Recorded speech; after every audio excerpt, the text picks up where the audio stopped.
Halo Bapak Ferry dan teman-teman sekalian, hari ini saya akan mempresentasikan tentang Delta Robot. Sebelumnya saya ingin menjelaskan tentang Delta Robot. Apa itu Delta Robot? Delta Robot itu merupakan robot yang mempunyai 3 derajat kebebasan, yang di dalamnya terdapat 3 motor yang akan menggerakkan lengan dari Delta Robot. Delta Robot ini digunakan karena memiliki kepresisian yang tinggi dan juga kecepatan yang tinggi. Delta Robot terdiri dari yaitu dua bagian, yaitu bagian base dan juga bagian moving platform. Bagian base ini nantinya akan terletak motor-motor yang kemudian dihubungkan dengan lengan. Dan kemudian lengan ini akan juga dihubungkan dengan moving platform, yang dimana terdapat end effector dari robot ini. End effector ini merupakan bagian yang akan bersentuhan atau mengalami kontak dengan benda yang dikerjakan. Dan bagian end effector ini dapat dimodifikasi dengan menggunakan gripper maupun dengan laser cutting. Dan pergerakan dari robot ini akan diatur melalui motor yang terdapat dari robot ini. Motor ini dapat berupa motor servo maupun motor stepper, dan yang kemudian dari rotasi dari motor ini akan diubah menjadi gerak translasi dari robot. Berikut merupakan bagian-bagian dari Delta Robot, di mana pergerakannya merupakan dari motor ini sebesar Theta 1, Theta 2, dan Theta 3. Ini akan disesuaikan dengan gerakan translasi dari moving platform ini sendiri.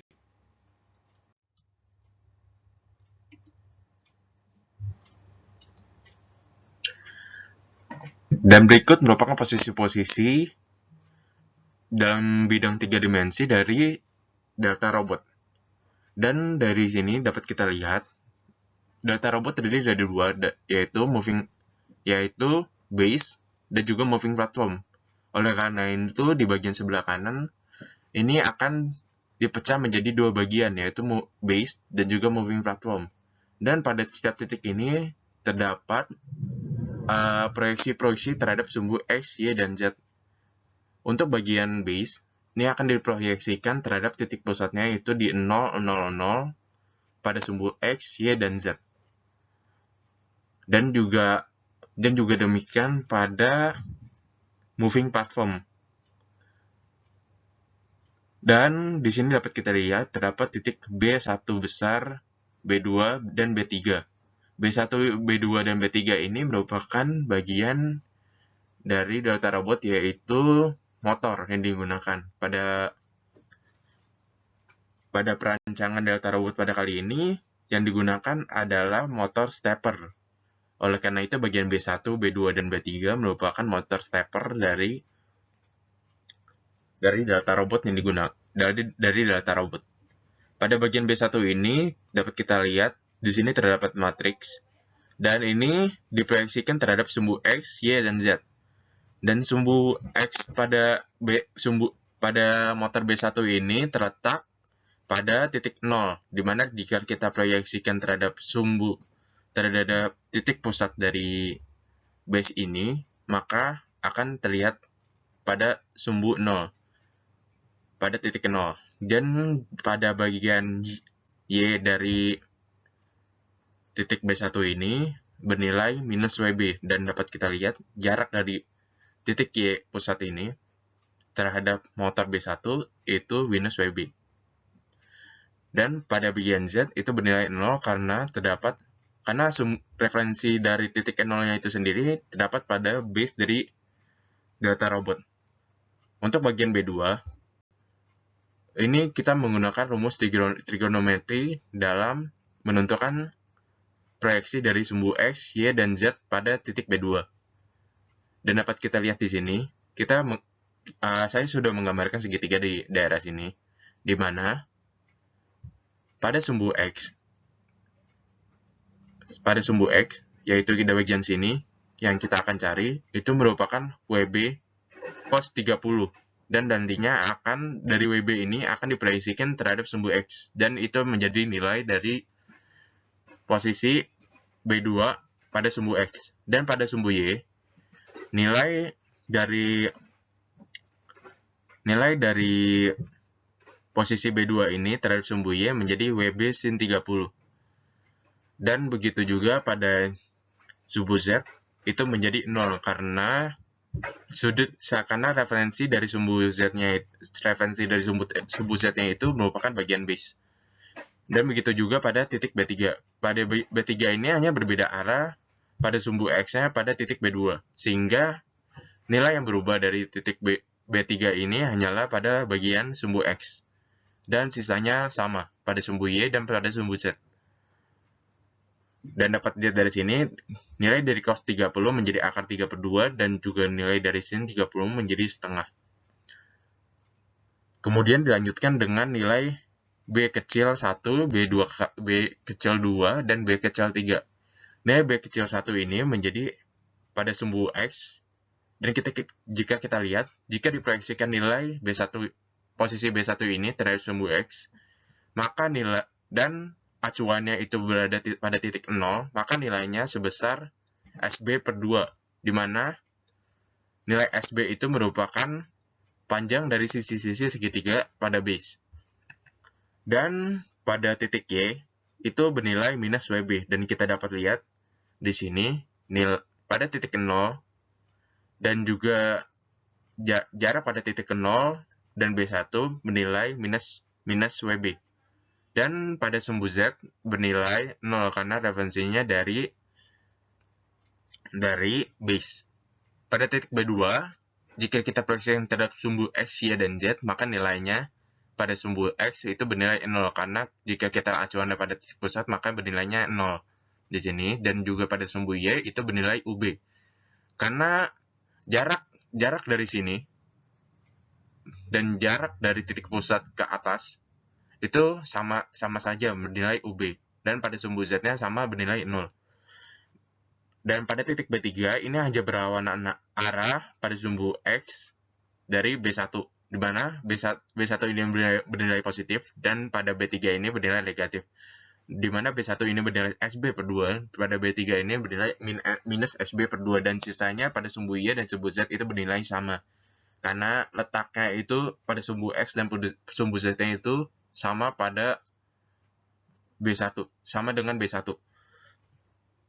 Dan pada titik P1, P2, dan P3, ini yang dapat kita lihat pada moving platform dari data robot ini sendiri, dan nilai P1-nya itu bernilai 0, UP, dan 0.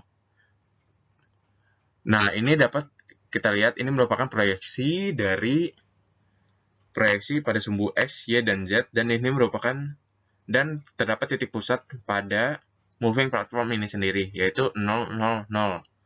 Dan ini acuan dari sumbu Z dari moving platform ini sendiri itu terdapat pada platformnya sendiri. Jadi pada nilai Z-nya itu semua bernilai 0.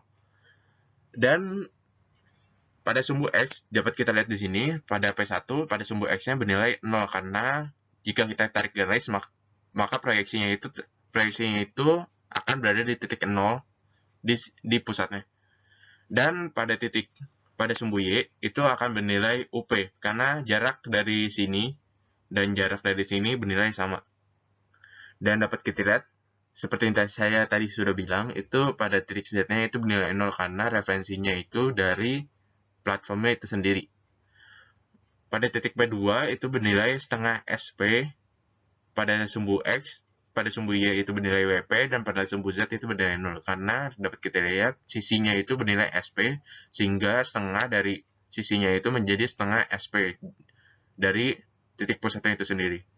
Dan pada sumbu Y-nya itu bernilai WP. Karena dapat kita lihat nilainya itu sama seperti yang di sini. Dan pada titik Z itu bernilai 0. Begitu juga dengan pada titik P3. Hanya berbeda area pada sumbu X-nya saja. Di mana pada titik P2 itu bernilai setengah SP, dan pada titik P3 itu bernilai minus setengah SP. dan sisanya itu bernilai sama, yaitu pada sumbu Y dan sumbu Z-nya itu bernilai sama. Dapat kita lihat di bagian sini, terdapat perbandingan antara nilai UB WB terhadap SP dan juga WP UP terhadap SP. Nilai UB ini dapat dihasilkan berdasarkan segitiga siku-siku yang ada di sini.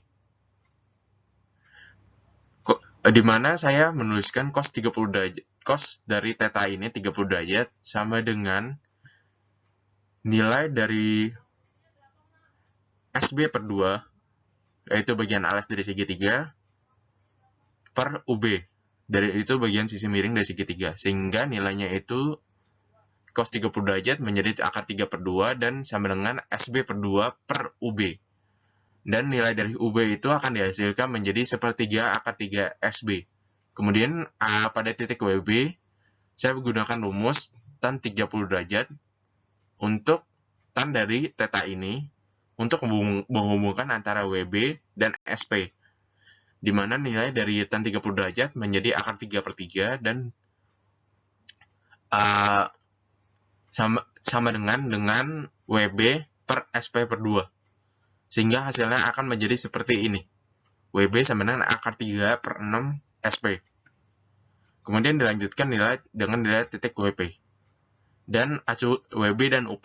WP dan UP. Dan acuannya itu berdasarkan segitiga yang ada di sini. WP itu bernilai WP. Jika ingin dihubungkan dengan nilai SP, maka diperlukan tan 30 derajat. Tan 30 derajat merupakan nilai WP ini per nilai ini. Di mana nilai ini merupakan SP per 2.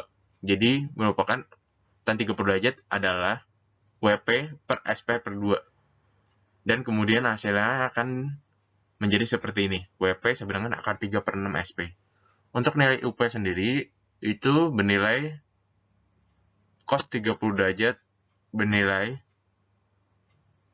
SP per 2 per cos 30 derajat. Dapat dilihat di rumusnya di sini. Di mana rumus ini didapatkan dari segitiga yang ada di sini. Titik 30 derajat itu ada di sini. Dan cos 30 derajat itu merupakan WP per cos 30 derajat, cos 30 derajat itu merupakan nilai dari SP per 2 per UP, sisi miringnya. SP per 2-nya itu alas. Sehingga dapat dihasilkan nilai UP itu merupakan SP per akar 3 dan menjadi sepertiga akar 3 SP. Dan itu merupakan posisi-posisi dari titik-titik yang terdapat dari delta robot, baik itu motor maupun dari ujung-ujung dari segitiga itu sendiri dan berhubungan langsung dengan lengan, dan kemudian dilanjutkan dengan vektor posisi yang tadi saya sudah jelaskan dengan rumus-rumus. Ini merupakan hasilnya yang terdapat pada paper.